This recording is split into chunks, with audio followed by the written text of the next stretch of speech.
Wait, did I just punch her in the pussy?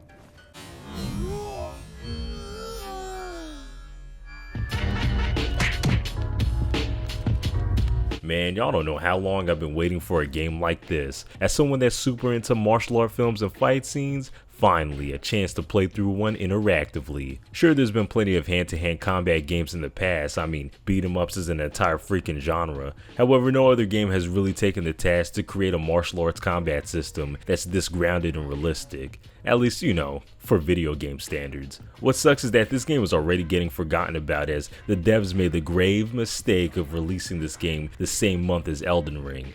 Yeah, this game got some shoutouts by some famous streamers and YouTubers, but they and their audiences moved on to Elden Ring real quick after that was released. Elden Ring is a great game, so I don't blame them, but if I don't see this game on some end of the year list, then I'll do this to some of y'all.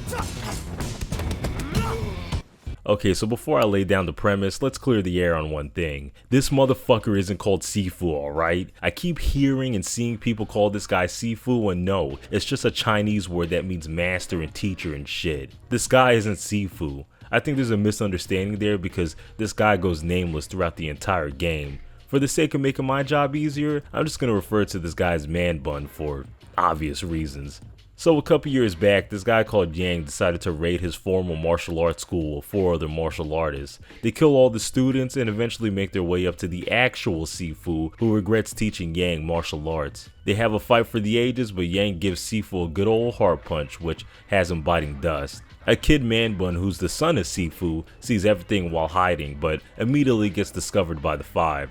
They attempt to kill him by cutting his throat, but thanks to the magical talisman that he's carrying around, he gets resurrected. Swearing revenge against those that killed his dad, Man Bun undergoes 8 years of training to become the bona fide badass we see throughout this game. And for the rest of the game, we as the player take control of him, raiding the different compounds that these 5 martial artists reside in. If anyone's getting Absolver vibes while looking at this game, that's not a coincidence considering it's the same developer. Pretty much everything from the semi-blocky art style to the animations have been brought over. However, this game does look better due to more detailed environments and better lighting. The color palette isn't as muted, which is something I prefer. Worked for Absolver to that game taking place in a fallen empire, so it's supposed to be drab, but this game is just more appealing on the eyes without that drabness. The animators at Sloclaps clearly got better over the years, as the animations in this game are way smoother than Absolver's, which were still pretty good, but they could look a little stilted at times. There's mad homages to old kung fu films, which I adore.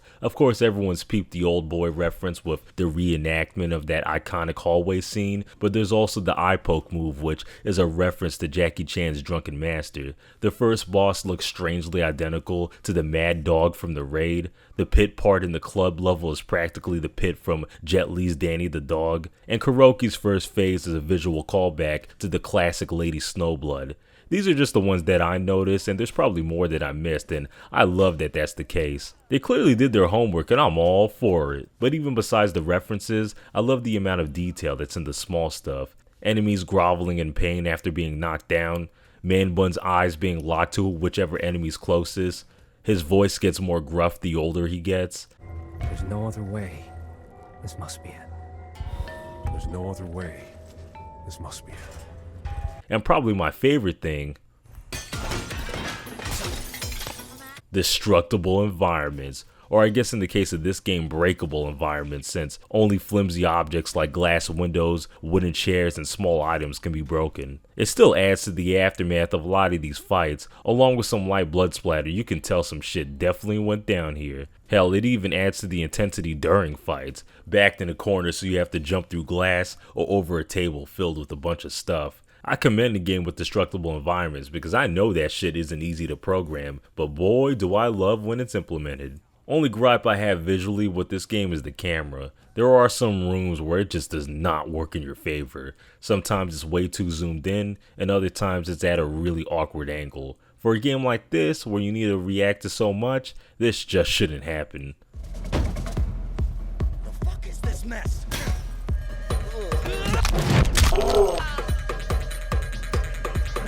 So Man Bun pretty much wants all the smoke because 95% of what you do in this game is bust through rooms and whoop the asses of everybody in it. Man, woman, it don't matter. These hands are rated E for everyone. I've seen combat in this game compared to mad games from Batman to Sekiro to Sleeping Dogs and more. And yeah, while Sifu takes some mechanics from those games, the combat here is really its own beast. So you got quick and heavy attacks that you could chain together for some sweet combos, and like any good beat 'em up, whooping ass in Sifu feels mad good thanks to a plethora of moves and hits that feel real meaty. Both you and enemies got health bars that you're trying to whittle down, but there's also this structure meter that comes into play. It's like the posture meter from Sekiro in that the more you hit an enemy, whether blocking or not, the higher that bar goes, and when it's broken, you can get in a sick finishing move. Same with the player, if an enemy breaks your shit, then you're vulnerable for a lot of damage. The difference with Sifu is that structure is a lot less generous, at least with the player. In Sekiro, your meter will never break if you always parry, but in Sifu, whether you perfect parry or not, that shit will rise regardless. Thankfully, you got this nifty evade mechanic that sidesteps raising your structure. Simple taps of the analog stick while holding the block button will have you weaving mostly everything, which is vital since enemies in this game love to jump your ass. Pretty much every mob in this game, you'll have 2 to 3 guys attacking you at once. This is especially the case if you're in the middle of a crowd. Positioning is real important in this game as you never want to be surrounded by enemies. You always want to be facing the group instead, and this is because no matter how good you think your timing is, you will be overwhelmed by attacks. The window for evading is generous, but parries? Oh fuck no. For that you need to be exact. As soon as an attack touches your character, you have to have pressed that button, and even then, you're probably still too late. It's arguably the hardest thing to get used to since most games actually give you some wiggle room when it comes to the parrying. Luckily it is something that you adapt to eventually, but not without a lot of deaths. Make no mistake about it, this game is fucking hard. You take a shitload of damage, enemies are savage, and there's a lot of different attacks from different enemy types that you have to learn how to deal with. These kicky bitches are just the absolute worst. I've played through this game several times already, and I still have trouble with them.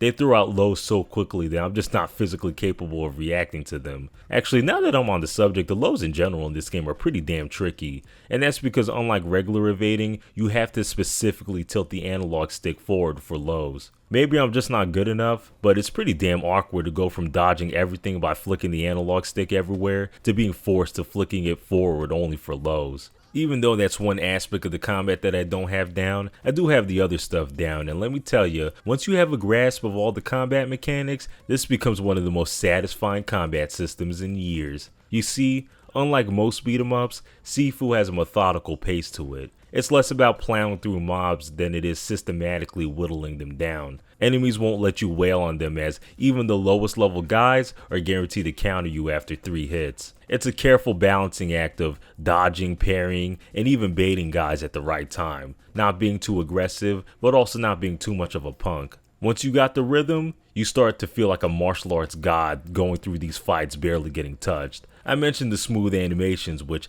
adds to how satisfying these moves are to pull off, but the amount of animations is also something to be noted. Like the amount of dynamic finishers that they squeezed into this game is crazy. My first playthrough, it took a while for me to see repeated animations for these, but what's even crazier is how each finisher gets adapted to your environment. By a wall or a table, Man Bun will probably slam that guy's head on a table or something. There's a bunch of different finishers for guys on the ground, and even more for each weapon, which keeps things flashy.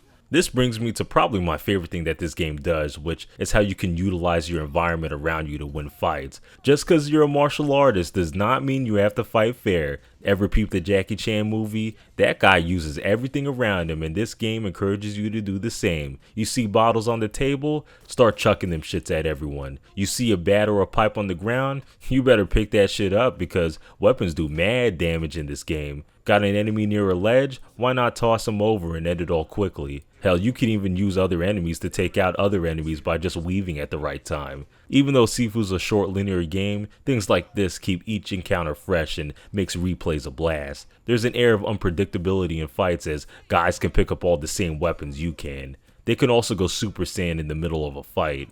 Oh, did I not mention that? Yeah, low-level goons can come back twice as hard if they're getting their asses kicked too bad. You can see which one of these assholes can do it by their glowy health bars, but sometimes you'll knock that guy down, and then some other guy will just turn if you try to finish them. Some might find this annoying, but I actually like it because, again, it keeps encounters unpredictable. I can't believe I've gone this far into the video without commenting on the aging system when that's one of the main selling points of the game. So everybody knows that the more you die, the older you get, and the more damage you do, but the less health you have. However, what a lot of people don't know is that your age doesn't go up by 1 every time. Hell nah, you see this death counter here? That shit compounds the more you die, and that adds to your total age. In layman's terms, if you die once, your age goes up by 1, but if you die again, your age goes up by 2. You die again, your age goes up by 3. You're probably thinking with a system like this, it's pretty damn easy to become old as fuck if you suck at the game. And you would be right. I don't have any footage of my first playthroughs, but let me tell you, that shit got out of control real quick. I was like 58 at the end of the second level, which is horrible. The reason it's horrible is because your age doesn't reset if you beat a level. If you become old in the beginning, that's just how you have to beat the game. And the reason that's bad is because once you hit 70, it's game over and you have to restart that level again at your initial age. All your abilities you unlock go away unless you permanently unlock them, which means buying them 5 times. This game is kind of like a roguelite in that aspect where once you die, a crap ton of your progress is lost. It's the cherry on top of what makes this game so freaking difficult, as all the XP and useful upgrades you obtain get lost between runs. It makes your first couple of run-throughs pretty damn annoying as you have to play ultra defensively as you can't risk losing the little XP you have. Yeah, unlocking new moves is a grind, and the game is pretty bad at explaining how you keep them permanently. Another thing that this game is bad at is just teaching you how to avoid getting hit. The game tells you that this is the dodge button, which will fool most people into thinking that, oh okay, you use that to dodge most attacks. Fuck no. This evade mechanic that I went over earlier is the actual dodge. This shit is used more for repositioning. I would guess that this misunderstanding is a big reason why people can't get past the second boss, because that asshole is a pure test of dodging.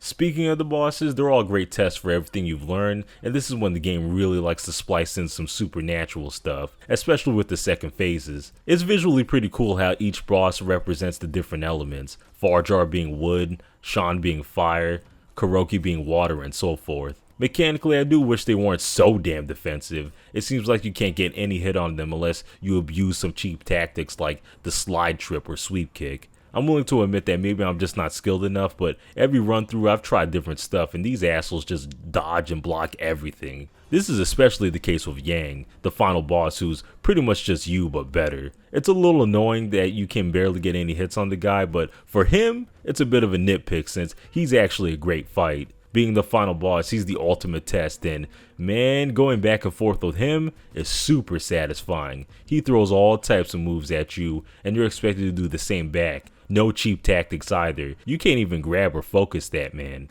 But going back to the roguelite stuff, though it's pretty harsh that you lose level progress if you fail, it's not too bad once you do a little exploring. While Sifu's pretty linear, there are some off-beaten paths that the game rewards you for exploring. You find clues for this investigation board, but more importantly, you can find keys that let you unlock shortcuts through levels. Man, these shortcuts are a godsend. You're not just skipping 1 or 2 rooms, no, you're oftentimes skipping 3/4 of a level. Hell, with the museum, you can skip the entire level and go directly to the boss. Along with this game just being 5 levels, this makes replaying this game a breeze. I know speedrunners already love this game because even when you don't speedrun, you can beat this game in like a half an hour. This is already becoming one of my most replayed games.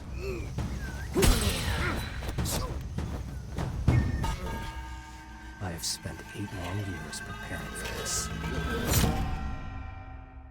So even with the story, Sifu takes influence from old kung fu flicks. There's nothing specifically that I can cite, but most should be familiar with this type of story. You know, the old master gets killed by a corrupt student, and the good one has to take revenge. It's a simple yet effective plot that is suited for a game like this. I like that there's not that much talking throughout the whole thing. There's some dialogue options where you can avoid some fights, but that's about it. The game leaves it up to you to piece together some lore stuff with this investigation board, which, for an action game, I'm totally fine with. Saw the reveal that Yang is her brother coming a mile away, but that doesn't detract from anything. Turns out the reason he got exiled was because he stole the talisman to save his wife and kid. To Sifu, this apparently dishonored his oath to guard it, which is why he exiled them in the first place. Honestly, doesn't seem that bad to me, but then again, I'm not some Zen martial artist guy, so what do I know? If you kill all the bosses, you get this red ending explaining that, and then sent back to the beginning of the game. Obviously, this is the bad ending, as the game clearly wants you to spare the 5 bosses in order to adhere to Wu-Tang, where you're supposed to break them enough to where they don't want to fight anymore. Kind of goes back to old Eastern philosophies where they sometimes argue that breaking someone's resolve can be worse than death.